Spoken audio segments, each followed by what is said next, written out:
Seja bem-vindo, você que chegou ao 14º episódio do Acorde. Hoje analisaremos a obra Babá e Bebê, lançada em 2023 no álbum Não Adianta o Inferno. Para isso, recebemos nossa convidada, a compositora e cantora dessa obra, Marília Calderon, que também é atriz e psicanalista.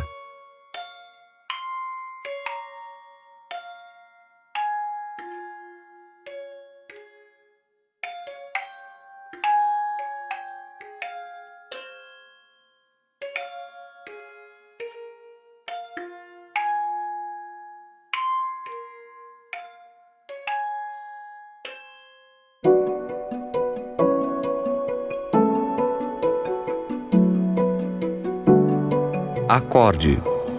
Música e psicanálise. Com Rafael Garbuio e Ricardo Pesati.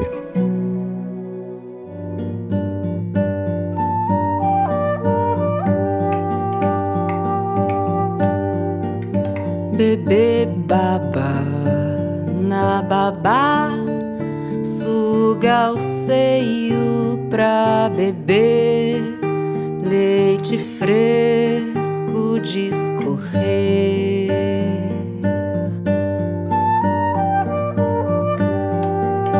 Babá chora ao lembrar, sue bebê não vai mamar, o seu peito é só doer. Boa noite, Marília. Seja bem-vinda. Hoje nós estamos aqui recebendo a Marília Calderon. Ela é artista, compositora também e psicanalista. E é bem legal, porque ela tem uma obra autoral bem ligada à psicanálise. Nós a convidamos e aí é aquela coisa que é sempre interessante, porque a gente deixa aberto ao convidado escolher a música. Ela escolheu uma música bem psicanalítica pra gente trabalhar hoje, que é a Babá e Bebê. Boa noite, Marília. Fala um pouquinho por que essa escolha. Boa noite, gente. Primeiro, eu tô muito feliz com esse convite. Eu amo esse diálogo entre psicanálise e canção. Até já mediei fase de estudos, uns 2 anos sobre isso. Então, compartilho com vocês dessa paixão. Fiquei muito feliz mesmo com esse convite. Bom, eu escolhi essa canção. Eu demoro pra tomar decisões, né? Então, pensei muito pra escolher, mas escolhi ela porque o tema dela tem sido atual na minha vida. Eu tenho me perguntado nos últimos anos se eu vou querer ter filhos. E também porque eu considero essa temática, né, do nosso modelo de maternidade, ainda tão patriarcal, escravagista, um tema muito importante de ser olhado de frente, não só pela psicanálise, mas pela sociedade como um todo mesmo. Marília, primeiro eu queria também te agradecer muito pela presença, dizer que é uma honra e é uma delícia para nós receber uma psicanalista para analisar junto com a gente uma obra que fala pra gente, a sua obra fala, a gente escuta a primeira vez essa música e não fica incólume ela, né, pelo menos foi a minha impressão, mas foi você, ela saiu da sua cabeça. Uhum. Então isso é de uma riqueza para nós, né, porque certamente tem coisas que você fez de forma consciente e elaborou, tem certas coisas que provavelmente saíram sem que você tenha pensado, né, enfim. A mim, Rafael, me interessa muito. Me interessa muito saber de você como é que foi isso, né? Se você tem impressões, às vezes nem tem impressões, eu sei, mas se tiver, é muito interessante. O que me chama a atenção, eu achei que você foi muito feliz ao colocar este tema da forma como foi, é que você compôs uma cantiga de ninar, né? De certa forma. Uhum. Sim. E até a escolha da instrumentação, o violão com a flauta, que fica emoldurando o seu texto, isso tudo diz muito, para mim já diz muito. E eu já começo te perguntando se essa escolha do formato da comunicação musical sua veio antes ou veio depois, ou seja, se fosse assim, vou fazer um acalanto ou não, a coisa foi acontecendo. Veio antes. Musicalmente, teve uma canção que me inspirou muito a compor essa, que é uma canção que se chama A Noite, da Luísa Toller, tá no disco dela Mulher Bomba. A noite é sua e minha também. A noite é escura e as matas densas ardem. A noite é absurda, obscura, refém. Cá dentro em meu peito os sentimentos partem. É uma canção bem lírica, assim, uma influência portuguesa. E aí eu comecei a brincar com melodias depois de ficar ouvindo repetidamente essa canção.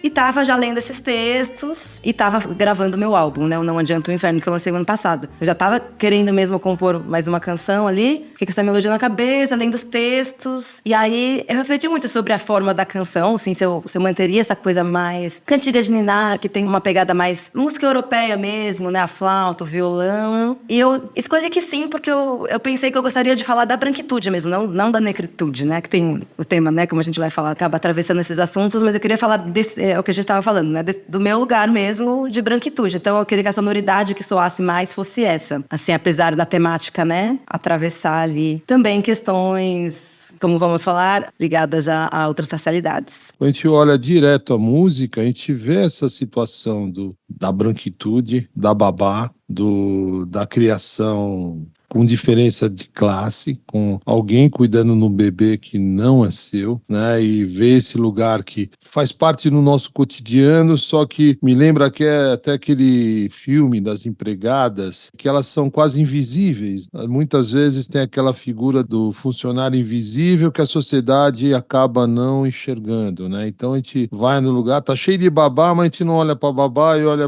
que criança bonitinha, né? E não toma conhecimento delas, e elas fazem parte, são seres humanos, estamos juntos, elas têm pulsões como nós, elas têm toda uma situação que muitas vezes a gente nega isso. A psicanálise não vai para esse lado muitas vezes?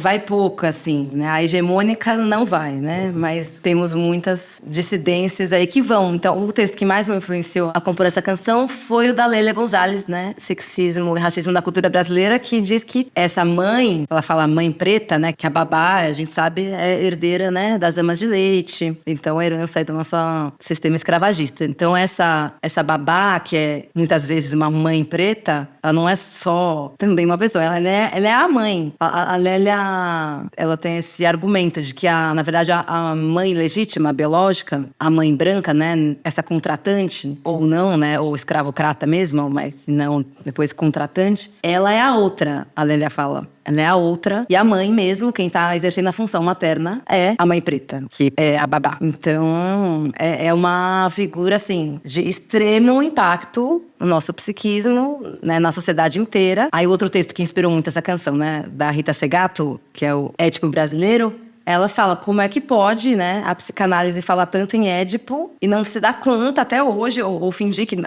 ela usa o termo fora-clusão, né? Fora-cluir, desconhecer completamente que na verdade, quem está exercendo a função materna não é essa mãe que vocês estão chamando de mãe. É a mãe preta. Então, é outra pessoa que está exercendo essa função. Isso tem, obviamente, muda tudo, né? No nosso Édipo. Totalmente outra configuração edípica. E como que isso não é considerado? E quando ela falou disso, na verdade, a Lélia já tinha falado disso, né? Uns 25 anos. Pois é, mas olha que interessante, né? Você citou o texto da Lélia, que é um clássico e tem que ser de tão importante que é, mas este texto da Rita Segato, né, o Édipo Brasileiro, ele também é de uma importância gigantesca. A hora que a gente lê esse texto, porque ela consegue fazer uma antropologia do Brasil mesmo, né, através dessa figura da babá e da ama de leite, e com reflexões que eu pelo menos, foi assustador para mim, porque eu já tinha pensado sobre isso, já tinha lido outros textos, mas ele parece que desenha pra gente, né, toda essa questão e o quão complexa ela é. E você começou falando que o start inicial para pensar nessa canção, nessa cantiga, é a tua vida, né? Se você quer ser mãe, se você não quer ser mãe. Você se assustou quando chegou nesse ponto? Porque o teu texto é muito permeado por tudo isso, né? Tem momentos da sua letra em que você diz, bebê beira a amar, mas não quer se desgarrar. Isso é a gente pode passar o resto da noite falando só sobre esse seu versinho, né? De tão aprofundado que ele é. Você se assustou quando a tua música chegou em tudo isso? Bebê beira amar, mas não quer se desgarrar do seu reino de prazer. Sim, com certeza. Venho me assustando há muito tempo, né? Esses foram os primeiros textos que me assustaram sobre isso. Talvez o mais recente que me assustou muito sobre isso é o da Vera Iaconelli. Não sei se vocês chegaram a ver o Manifesto Antimaternalista. Como ela diz, o nosso modelo de maternidade, assim, está à beira de um colapso. É um modelo que adoece, enlouquece mulheres. Lembra que mulher não é uma categoria neutra, né? É uma categoria com atravessamentos de raça, de classe, gênero. Mas, nesse caso, o padrão ouro da maternidade é a mãe branca, heterossexual, com recursos financeiros, cis, né? Família Dorena. É um modelo que gera muita violência para todo mundo que não está dentro desse padrão ouro e mesmo para quem está dentro desse padrão ouro também. Aí, voltando para Rita Segato, ela faz uma associação até entre maternidade e escravidão. Ela diz que o corpo da mãe é um corpo objetificado. Fica muito evidente no mercado do leite também, né? Sim, sim. E por isso que eu falei, a sua canção está muito permeada por tudo isso, né? Por todas essas discussões. E por isso que ela se comunica de uma forma tão impressionante. Você escuta a música e não fica impune a ela, né? Pelo menos foi a minha impressão. E eu vejo a maternidade, talvez concorde comigo, queira ou não, ela vai para aquele mesmo lugar de um amor romântico. É lindo na teoria, é um ideal, é idealizado, que ser mãe, muitas vezes vendem toda aquela ideia de que ser mãe é estar no paraíso, é tudo de bom, blá blá. Sendo que a gente sabe que na realidade não é nem perto disso. Óbvio, você vai amar o filho, vai gostar dele, mas vai passar horas acordado, vai ter horas que você vai perder a paciência com o filho, depois se culpar porque perdeu a paciência, porque isso, né, acontece, porque você não é uma mãe boa o suficiente e idealiza muita coisa, e aí tem que lidar com essa idealização que não acontece. Isso do lado da mãe. Eu nunca tive a oportunidade de ter uma analisando a babá. Seria bem interessante escutar também o que vem disso, né? Vivem isso, Contei o meu caso, né? Eu tive, há pouco tempo atrás, uma situação pessoal, né? Que aconteceu foi, no ano passado, faleceu a mãe da minha empregada e eu fui no velório. E lá encontrei os filhos dela, da minha empregada. E eles têm uma idade, são um pouquinho mais velhos que o meu filho. E meu filho hoje já está com 20 anos de idade, mas a minha empregada está conosco desde que ele tinha os 5, 6 anos de idade. Então, ela o alimentava, dava banho quando ele chegava da escolinha, tudo. Ela ajudou a criar o Gabriel. E quando eu fui lá no velório da mãe dela, os filhos dela vieram conversar comigo, né? Eles falaram, a nossa avó que nos criou. Nessa hora eu chorei, porque caiu a ficha que a mãe dela cuidou dos netos enquanto ela cuidava do meu filho. Então é uma coisa que, quando você percebe isso, você fala, bom, né, uma ligação de causa e efeito, né? Você fala, pô, deixa eu prestar uma homenagem para essa pessoa, porque indiretamente eu não teria alguém cuidando do meu filho enquanto eu e minha esposa trabalhávamos durante muitos anos, né? Então, Nem foi indiretamente, diretamente. Diretamente. Né? Você falou melhor que eu. Né, foi diretamente cuidando do meu filho. E quando a gente faz essa ligação, né, a gente sente, fala, pô, olha, isso é a realidade, né, e é importante a gente olhar para isso. Levei até para minha análise na época, né, falei, pô, né, isso mexeu comigo. E é muito impressionante mesmo, né, como a gente não olha enquanto sociedade, né, no texto da Rita, ela parte de fotografias, ela mostra lá as fotografias da época que é surreal, né, as babás segurando as mãozinhas das crianças para eles poderem ficar quietos e tirarem as fotos, né? Porque eram elas que conseguiam acalmá-los. E elas escondidas das fotos, né? Mantos sobre ela. Acho que é uma imagem muito metafórica e boa pro que a gente faz mesmo, né? Coloca um manto e não vê, né? Não enxerga o que tá na nossa frente. Ou não quer enxergar, ou não enxerga. Então, essa é uma diferença que eu acho bem interessante desse ensaio da Rita Segato em relação ao ensaio da Lélia Gonçalves, né? Porque a Rita fala que é uma fora-clusão. Assim, o brasileiro ele não tem conhecimento. Ele exclui totalmente mesmo do seu campo de visão, né? Fora-clui essa realidade. Já a Lélia fala do recalque, que na verdade a gente vê, mas a gente recalca. Assim, toda essa função materna é exercida por essa babá que... Vamos só lembrar, né, que 95% das pessoas que fazem essa função são mulheres. E aí, quando eu vejo nas pesquisas, não falam, mas eu deduzo que mulheres cis, né? E 62% são negras. Então, assim,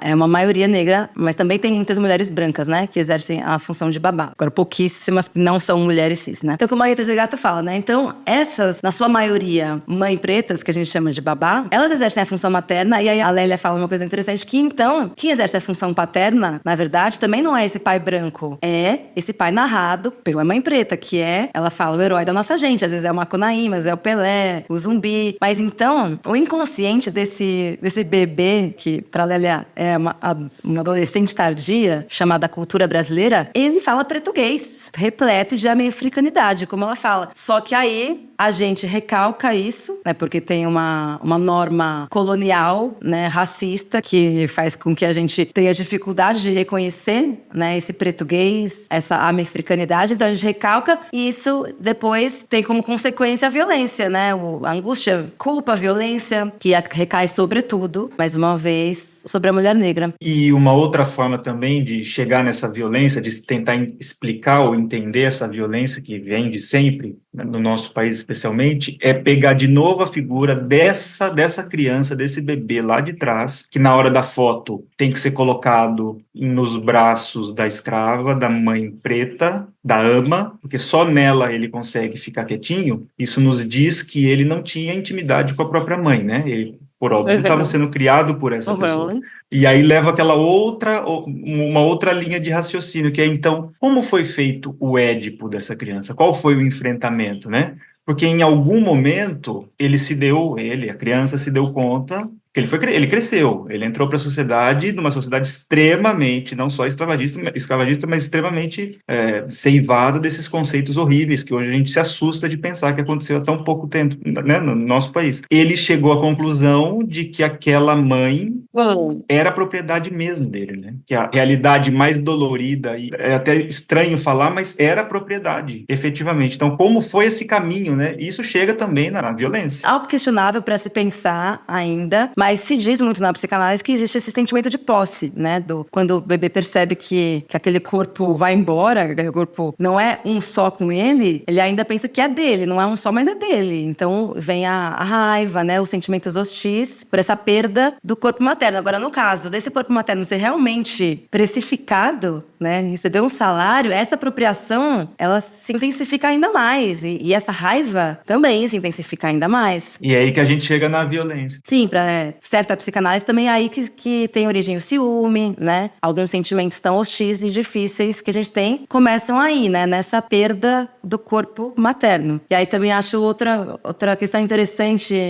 né, dos textos. Eu gosto muito de, assim, colocar para dialogar esse texto da Rita com esse texto da Lélia, porque eu acho os dois muito interessantes, mas com algumas diferenças muito cruciais, assim, né? Que para Rita Segato, quem exerce nesse caso, né, do Édipo brasileiro, a função paterna é a mãe legítima. Se pra Lélia só tem uma mãe, que é a mãe preta, e a outra é a outra, né? A mãe branca, a legítima é a outra. Pra Rita, não, são duas maternidades, né? A maternidade brasileira se desdobra em duas, na mãe legítima, biológica, e na mãe de criação. E pra ela, quem exerce, pelo menos em parte, a função paterna aí, é a mãe legítima, que é quem vai encarnar a lei, né, por meio do contrato com a babá, e também barrar ali a fusão, né, do bebê com a babá. Ela até cita também, se é ela, o seu Rafael, que é um outro texto também, né, que me inspirou, é o do Rafael Alves Lima, falando desses dois textos, né, que chama Édipo Negro, Argumento e Estrutura. Ele faz uma revisão, né, interessante, ele junta legal. os dois textos. No último episódio nosso do Acorde, nós recebemos o Érico Andrade, né, filósofo e psicanalista da Federal de Pernambuco, que tem um livro que, enfim, tem todo um trabalho falando sobre a psicanálise e a negritude, né? E um tema que ele, no episódio a gente nem teve muito tempo de explorar, mas os textos dele, os artigos, traz muito essa questão, é sobre colocar em xeque também a universalidade do Édipo, que de certa forma, estou aqui simplificando um assunto extremamente complexo, né? Mas só para a gente trazer tudo da tua música, pra você ver como é que a tua música suscitou essas conversas todas. De certa forma, também põe um pouco em xeque, né? Em xeque no sentido de que, assim, a psicanálise tem que caminhar bastante ainda e continuar a explorar tudo isso, porque, na verdade, neste conceito, nesse cenário que nós estamos aqui discursando e que a sua música nos traz, essa universalidade também é, de certa forma, colocada sobre uma questão, né? Peraí, para essa criança que viveu desse jeito, né, que teve essas mães, essas duas mães, o quão específico não foi o enfrentamento dessa fase tão importante importante, né? Então, é divisora da nossa vida. Sim, o Édipo é um dos conceitos mais controversos, né, da psicanálise. Já, assim, historicamente tem muitas críticas a esse conceito, seja por conta da sua heteronormatividade, por conta do seu caráter patriarcal e também em relação a essa presunção de universalidade, né? Inclusive, é com essa discussão que a Rita começa o ensaio dela, né? Discutindo a polêmica entre o antropólogo Malinowski, né, e o psicanalista Jones, justamente sobre isso. Porque o Malinowski, nos anos 20, estava lá nas Ilhas Trobriand e percebeu que ali era muito diferente, que para os nativos de lá, o pai nem tinha participação física na reprodução. Era totalmente diferente, tinham 2 pais, na verdade. Enfim, que não era aquela estrutura edípica que o Freud falava como universal, né? Aí ele começou um debate com o Jones sobre isso, e a partir disso que a Rita traz, né? Ela fala que a lacuna, a partir disso que ela percebeu a nossa lacuna, que era uma lacuna parecida com essa, só que a gente não tinha 2 pais, aqui a gente tinha 2 mães, né? Ou seja, é o que ela chama do desacoplamento entre a estrutura edípica e as suas manifestações concretas, né? Cada lugar é um sistema de parentesco, então aí cabe até aquela pergunta, como o Rafael fala, né? Já brincando com o tema, com não jogar o bebê com a água do banho, né? O que fica do Édipo, né? O que fica... Falando em Rita, lembrei de outra Rita agora, bem menos acadêmica, mas que eu respeito muito, que é a Rita Von Hunt. Maravilhosa. Ela é ótima. Maravilhosa. E ela conversando com o Christian, acho que uma semana atrás, falando da Isildinha eu vi. Nogueira, e ela falando, né, contando lá que a Isildinha, falando com o psicanalista dela, e o cara falou, não, você tá se sentindo, né, isso é paranoia, você tá se sentindo perseguida. Ela falou, não tô se sentindo perseguida não, eu sou preta, sou perseguida mesmo, você não tá entendendo, né, é muito engraçado. Pois é, até hoje isso acontece muito. Até hoje acontece, você vai, né, não se colocar no lugar do outro, como se deve colocar, enxergar o lado que não é uma realidade que é sua, né? No episódio com o Érico, um grande Érico, um abraço, fiz esse questionamento, não é possível um psicanalista branco, né, hétero, cis, analisar um negro, né, ter um analisando negro, eu já tive, e desde que você se enxergue como branco, né? Não dá para se apropriar e achar que é tudo igual, não sou transparente, né? Por mais que eu goste daquela música do Karnak, né? Que alma não tem cor. Alma não tem cor, porque eu sou branco. Alma não tem cor, porque eu sou negro. Alma não tem cor, porque eu sou branco. Alma não tem cor, porque eu sou negro. Branquinho, neguinho, branquinho, neguinho. Mas o inconsciente tem, né? Inconsciente tem. Isidinha Batista já deu a letra. Então, o inconsciente tem cor. E aí é como você se estrutura. A estruturação é diferente de um pro outro. Sim. E aí você tem que olhar para essa estruturação e tem que olhar para a realidade, que é bem aquele caso. Olha, você não é paranoico, você é perseguido mesmo, porque onde você entra, o pessoal fica te seguindo.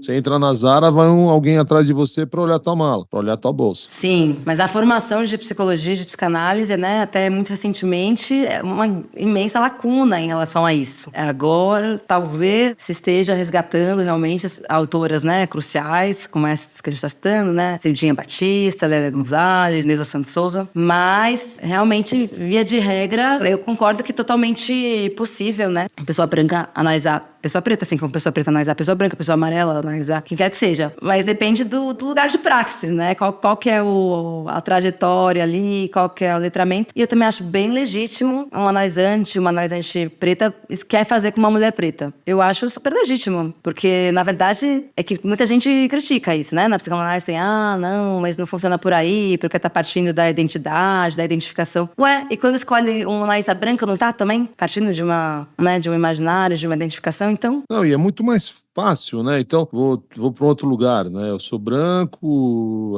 hétero, trabalhei muitos anos no mercado corporativo. Para mim é muito fácil ter um analisando que está lá sofrendo com estresse no mundo corporativo, no qual eu vivi anos, né? Então, eu tenho um lugar olha, isso, de falar isso que você já viveu, eu vivi também. Eu sei do que você está falando. Tem repertório, né? Tem um repertório, tem um patrimônio de história sobre isso. E alguns pontos eu sei, tipo, né, sobre uma pessoa preta, eu tenho lá da minha infância, do bairro que eu vivi, que tinha, né, tinha bastante contato, mas chega um momento da vida que você acaba indo para um caminho social, estrutural, que se distancia muito disso, e você não convive tanto. Então, por mais que você tenha lido, que você estude, que você escute, você não vive aquilo. E é importante. E é importante você ter ouvido, né? Ter ouvido e olhar e não se fechar e achar que para qualquer coisa, né? Não devemos, o meu ponto de vista é o que vale, nada disso, né? Vamos circundar a situação, vamos olhar pelos ângulos, vamos, né, entender o que vem na análise.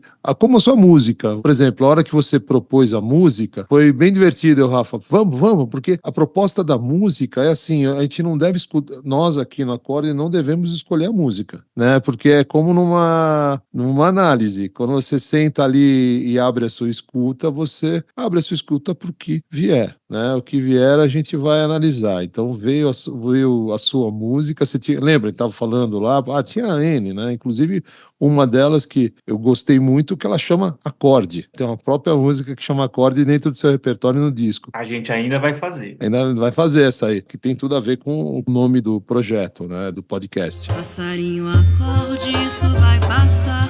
Você vai ser livre, ainda vai voar e cantar lá fora. Quem quer que chore, que não há gaiola pra tanto penar. Esse nosso pranto não vai se conter. Mas aí é assim, tá preparado pro que vem, escutar e lidar com o que vem. O que você falou me lembrou muito uma outra parte que eu acho bem legal desse ensaio da Lélia, que ela fala que o lugar determina a nossa interpretação, né, das coisas, e que só que o lugar de fala dela, ela usa já, é muito interessante, que ela fala lugar de fala antes da Djamila, né, assim, fazer essa difusão, enfim, trazer uma outra vertente, né, uma outra visão desse conceito. Mas eu gosto muito do que a Lélia diz, que ela fala que ela mudou o lugar dela, de onde ela fala, quando ela começou a militar no movimento negro unificado, ou seja, não é a cor da pele dela, é o que ela fez com isso, né? Quando ela começou a militar no movimento negro unificado, ela mudou o lugar de onde ela fala, e aí ela conseguiu ter essa outra interpretação, né, da cultura brasileira. Então ela fala, é o lugar que determina a nossa interpretação, mas no fechamento que eu anotei lá, lugar de praxis, né? Assim, que tem muito a ver com o que você faz também. Então, por exemplo, não é porque nós somos pessoas brancas que a gente está determinados a só frequentarmos espaços brancos e só convivermos com pessoas brancas, né? A gente pode também, né, ter uma outra prática em relação a isso, a gente pode buscar, né? E abrir, né? Furar as nossas bolhas. Então, depende muito disso, né? Agora, a gente nunca vai sofrer racismo, né? A gente não somos, ainda assim, vamos ser pessoas brancas, não vamos sofrer racismo. Tem coisa que realmente é determinada pela cor da nossa pele. Tem coisa que pela cor mesmo.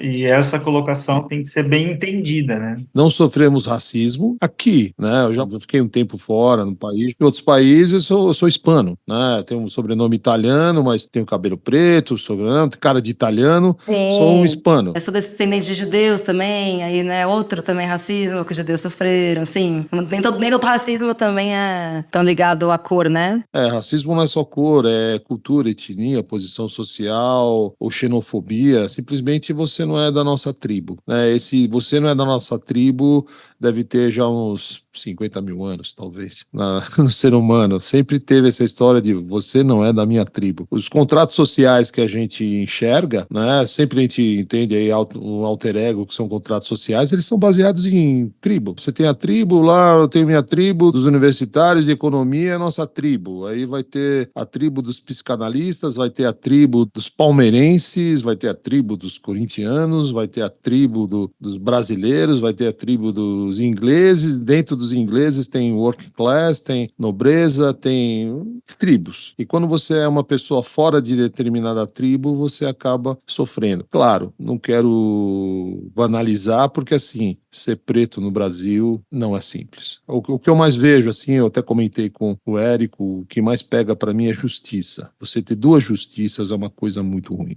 A gente precisa ter uma justiça só. Mas, né, não pode, né, eu tenho amigos pretos com filhos, educando um filho, ele fala, cara, cuidado, você não vai ser tratado igual. Você não pode andar sozinho à noite e tomar uma batida policial porque depende de como você responder, você vai apanhar. Isso não pode acontecer. Nessas horas, eu sei que é bem mais simples ser branco, ser, né, ter cara de rico e a polícia vai olhar para você de outro jeito, né?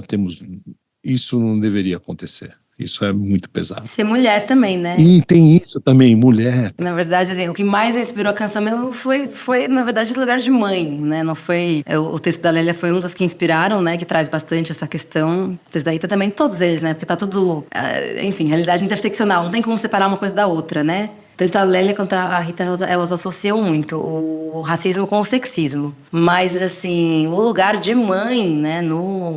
Essa posição de ser mãe no Brasil tá muito difícil. É um modelo que coloca a principal ou, às vezes, única responsabilidade sobre a criação das próximas gerações na mãe, a encargo da mãe. Não tem como dar conta, né? Aí, Estado negligente, aí, como diz o MC da mãe, assume, o pai some de costume. Água na geladeira e eu querendo salvar o mundo. No fundo é tipo David Blaine. A mãe assume, o pai some de costume. No máximo é um sobrenome. Então, isso é algo que tá bem sustentável, né? Não é por acaso que a minha geração já tem muito mais mulheres não querendo ser mães, algumas querendo ser pais, mas algo que realmente precisa ser visto, né? Assim como a questão do racismo, também a questão da maternidade precisa ser vista. E aí, Marília, voltando especificamente para sua música, quem a apreciá-la através do seu álbum audiovisual, que, né, como você já disse, chama Não Adianta o Inferno, vai ver que logo no início, e aliás eu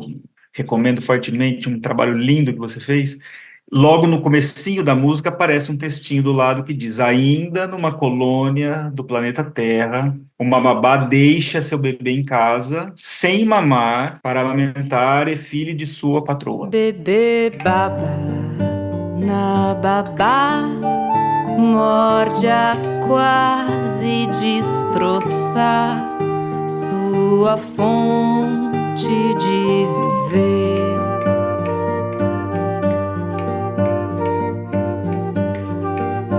Junto ao peito a soluçar, e bebê cai a sonhar o que já sentiu perder.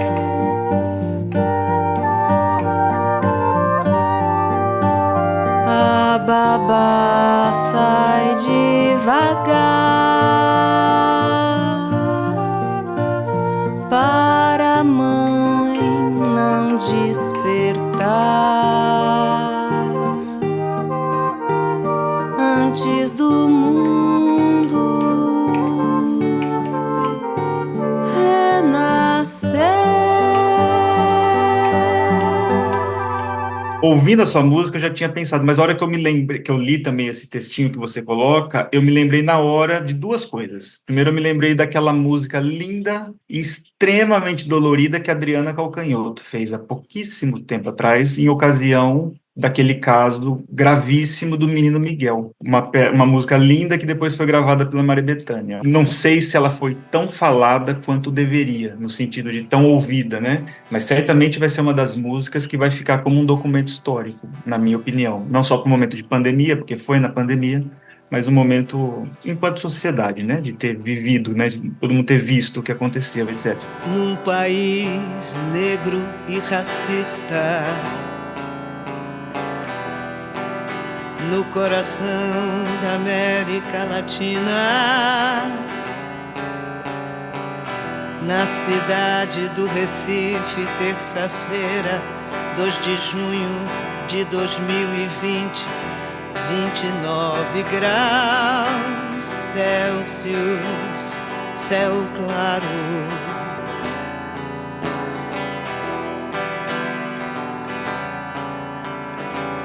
Sai pra trabalhar a empregada, mesmo no meio da pandemia. Por isso ela leva pela mão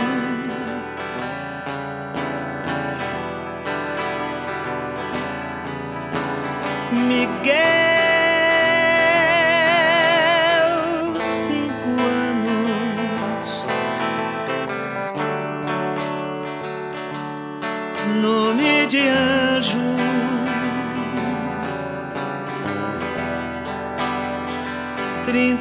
5 metros de voo do 9º andar, 59 segundos antes de sua mãe voltar.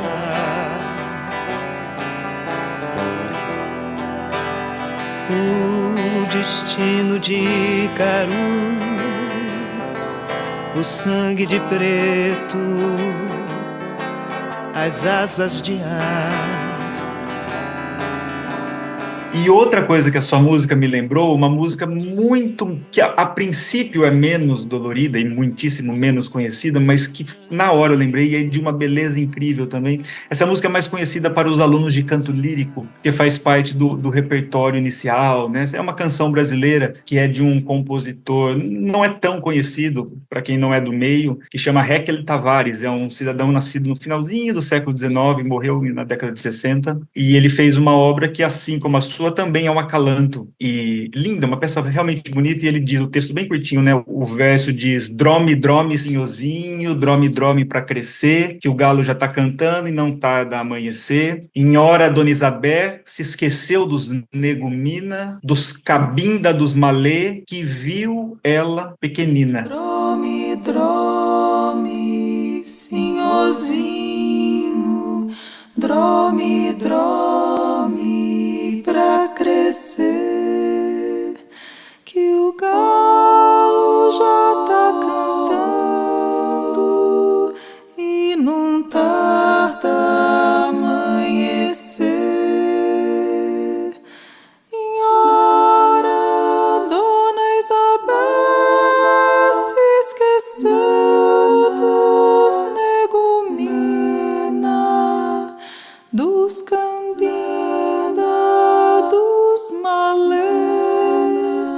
que viu ela pequenina. É só isso, né? A obra é construída em cima deste verso. E, imagina, isso tem décadas.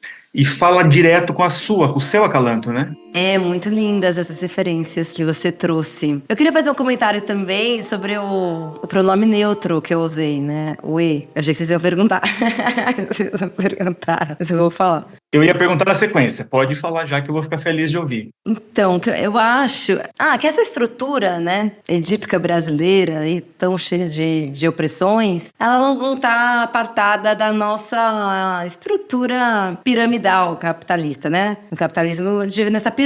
Tem um topo muito estreitinho, uma base muito larga, e todo mundo se debatendo para chegar nesse topo, que dá recursos a tudo que todo mundo devia ter direito, né? Mas só um topinho acessa. E eu penso que o tijolo dessa pirâmide é o pensamento binário. Porque do que o Ricardo estava falando, né? Desses preconceitos tantos, que se a gente for ver, todos estão ligados a um pensamento binário de homem superior à mulher, branquitude superior à negritude, a razão superior à emoção e tudo mais, e sempre colocando uma hierarquia, né? E vai querendo dizer hierarquia essa pirâmide. Então, eu penso que para quebrar essa pirâmide, né? Para mudar realmente essa pirâmide, para não ser pirâmide, não ser essa hierarquia, né, e ser uma sociedade mais horizontal, a gente tem que trocar o tijolo. Eu gosto muito da linguagem neutra, eu não consigo usar ela sempre, porque, não sei, não me sinto à vontade ainda, mas eu quis colocar nessa canção, pelo menos para as próximas gerações, sabe? Apontar, assim, que eu desejo que as próximas gerações sejam não binárias mesmo, que pensem de maneira não binária. Por isso que coloquei só ex-bebês, né, com esse artigo neutro, mas a babá, como ela tem uma marcação de gênero mesmo, né? Ela via de regra, uma mulher cis, então a gente viu e a mãe também. Mas é isso. Nem sempre é cis, viu? A grande maioria. Sim, nem sempre, a maioria. Tem até homem, mas é uns 5%, né? Os que não são mulheres cis. Nem sempre, a grande maioria sim, com certeza. Sim, até homem. Eu sempre tento classificar na minha cabeça as obras musicais assim, aquelas que elas se comunicam de forma rápida e chegam, né? A informação chega assim, às vezes não é nem límpida, porque pode ser que a linguagem seja rebuscada demais, mas ela chega e daquelas que não chegam. Aquelas que não chegam, aquelas que a gente não tem o que discutir, aquelas que a gente esquece, enfim. A sua música, ela chega rápido, né? Por vários motivos. Como eu disse aqui logo no início. Eu acho, como você disse, inclusive, né, você começou a elaborar a música pensando em algo, mas como as influências e as suas outras preocupações, que você está mostrando todas elas, por isso que deu para ver que a confluência de todas essas questões nos fez você, né, construir uma obra que nos fala tanto. Ou seja, é uma obra profunda.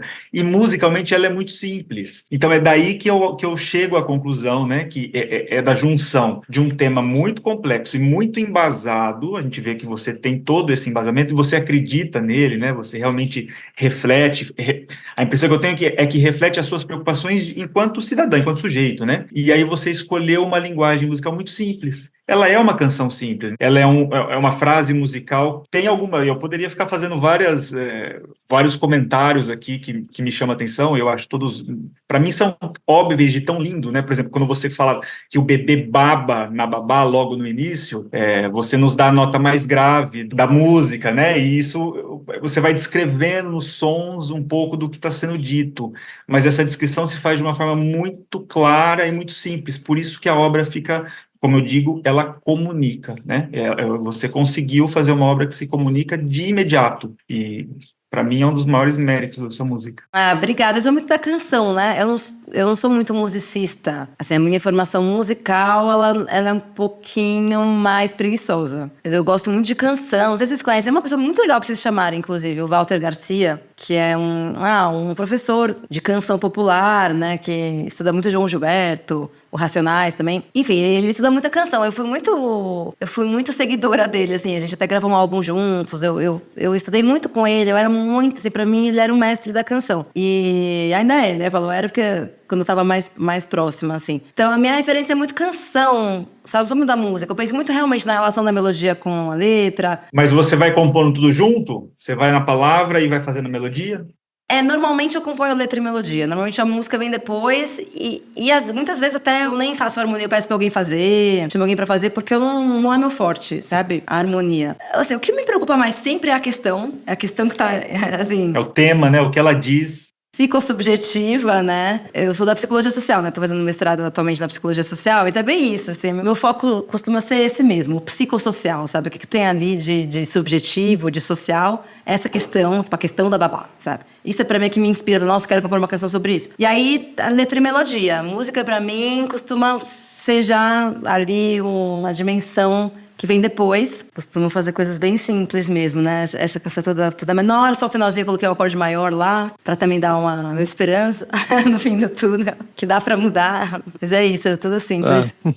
É o Sol e sétima tem dois ali, o Ré e o Sol. Ao mesmo tempo que é simples, tem toda uma complexidade que é o seu pensamento, né? Isso que é o bacana da história, porque não é simples, ok, você busca uma forma simples, só que essa letra, que a princípio parece simples, né? Olha o quanto a gente está falando aqui sobre a complexidade da vida, da babá, do bebê dela, né? Que ficou lá a esperá-la, né? E ela chora porque ela não sabe se vai ter leite para o próprio filho, né? E é uma coisa que, né, que vai juntando e o amor do bebê com a babá que vai sair, vai ter todo esse édipo, não é simples, né? Isso que é legal, né? Isso que eu adoro desse projeto é isso, né? Teoricamente a gente pega ali duas frases e fala, bom, essas duas frases aqui dá para ficar 2 dias falando se quiser,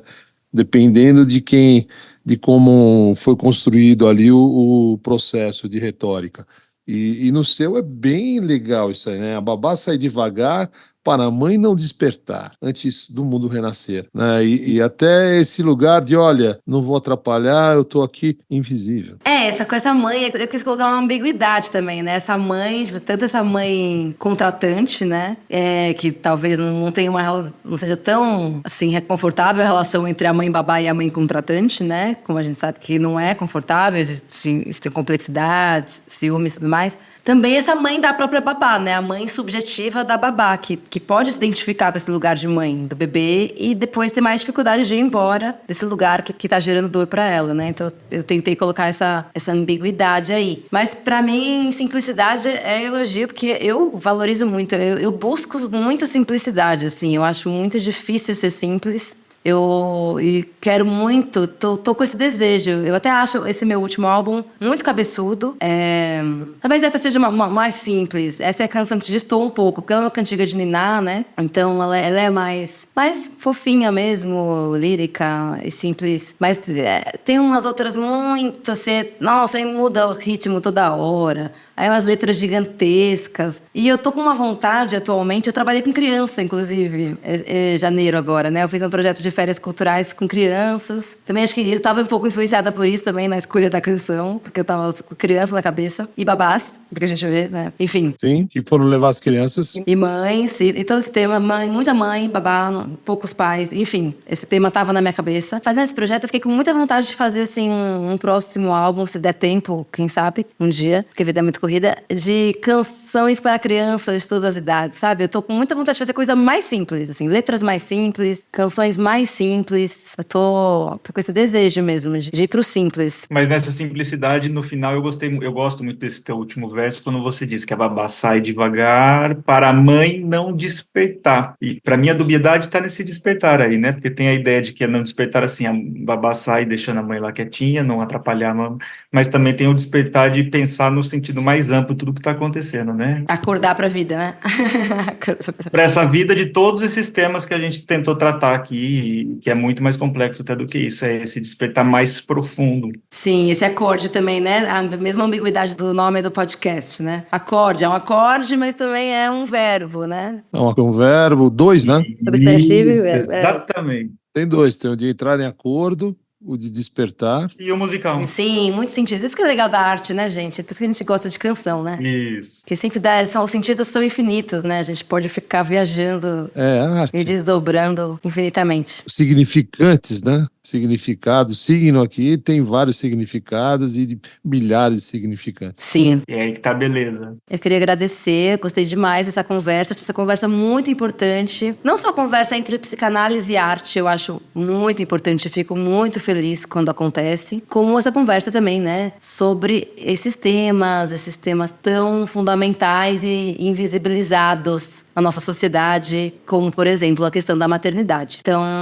espero que vocês tenham gostado também dessa conversa. Espero que ela sirva para outras pessoas refletirem também e observarem mais, escutarem mais essa questão no seu dia a dia, né? Porque mãe não tem só uma, né? Essa frase, mãe tem uma só, mãe só tem uma, é uma frase que se popularizou durante ali a segunda metade do século XIX, quando o discurso higienista começou a recriminar ali as babás, né? E defender um discurso de que a melhor amamentação era da mãe biológica, então mãe só tem uma. E esse discurso, assim, não favorece ninguém, porque as crianças estão desassistidas, a minha geração já não quer mais ter filhos, entendeu? Mãe não é pra ter só uma. Assim, não dá pra ter só uma mãe. Não dá. A responsabilidade pela criação das próximas gerações não é de uma pessoa, é da sociedade inteira. Então, eu espero que sirva, né? Para que a gente reflita cada vez mais sobre isso. E são muitas, Marília, muitas. Não são só as babás, não. Hoje caiu a ficha na minha mãe, né? Minha mãe é mãe de milhares. Minha mãe foi pajem numa creche municipal da cidade de São Paulo durante 35 anos, com bebês. Imagina quantos bebês e criancinha a Dona Júlia não cuidou em sua vida. E ela fez esse papel para muita gente, né? Que não é o tempo integral, né? Não é todos os dias, mas em dias comerciais a mãe tinha que ter a sua vida lá, né? Dentro da sociedade de produção, ia lá trabalhar, ganhar o seu dinheiro para sobreviver, e a criança ficava lá com a Dona Júlia, lá na creche municipal, lá no Jaçanã, em muitos, muitos anos, não foram poucos, não. Isso é importante, né? Lembrar disso, que tem a babá, tem as professoras, tem as pajens em creches, tem toda uma estrutura que a sociedade às vezes esquece, né? Então, mas e lembrar, né, o caso da mãe da Cileia, da minha empregada, que quando faleceu cai a ficha, você fala, nossa, ela cuidou dos filhos da Cileia enquanto a Cileia cuidava do meu filho. A gente tem que lembrar disso. Pois é, e que esse trabalho, né, de reprodução da vida seja melhor distribuído, melhor remunerado. Reconhecido, principalmente. Não só mais visibilizado, mas remunerado, reconhecido, valorizado, porque é um trabalho muito mal valorizado, nem reconhecido como trabalho, né? Na maioria das vezes é um trabalho não remunerado. Quando não são babás, quando são as mães biológicas, legítimas, enfim, as que criam sem serem contratadas, elas não são nem mal remuneradas, não são remuneradas, né? Não é visto como um trabalho. Então é algo que tomara que mude, né? Que a gente consiga, enquanto sujeitos da sociedade, valorizar mais, remunerar, visibilizar, reconhecer esse trabalho que é tão fundamental. Mãe é mar, mares não maré, água e terra. Mãe é mar, mares não maré, água e terra. Mar, amar, pra saber da árvore com galhos, pra quebrar em secas folhas ao chão, secos e duros gravetos. Em lenha pro fogo que cozinha esses anos todos, a grande panela do mundo. Mas mar é mar, correndo tranquilo pela terra, com o som das águas dizendo que mãe só não pode entrar nessa, muito pelo contrário é sofrer e chorar, como Maria, sorrir e cantar, como Bahia, e o menino solto como o dia. E aí, mãe pode ter e ser bebê, e até pode ser baby também.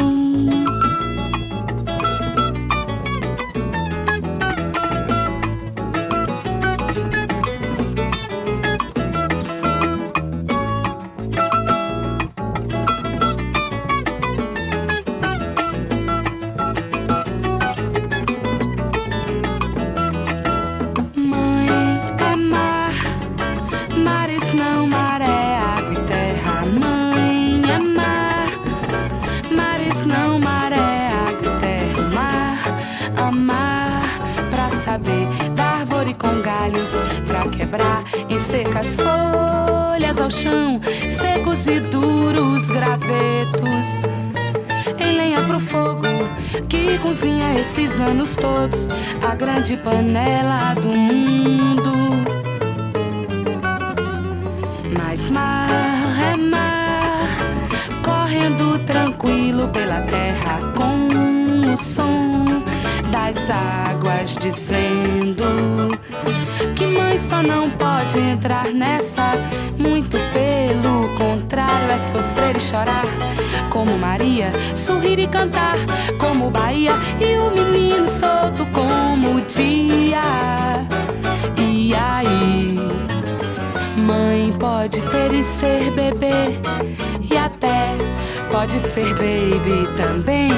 E até pode ser baby também, e até pode ser baby também, e até pode ser baby também, e até pode ser baby também, e até pode ser baby também, e até pode ser baby também, e até pode ser baby também, e até pode ser baby também. Acorde. Música e psicanálise, com Rafael Garbuio e Ricardo Pesati. Produção de áudio Vinhetando.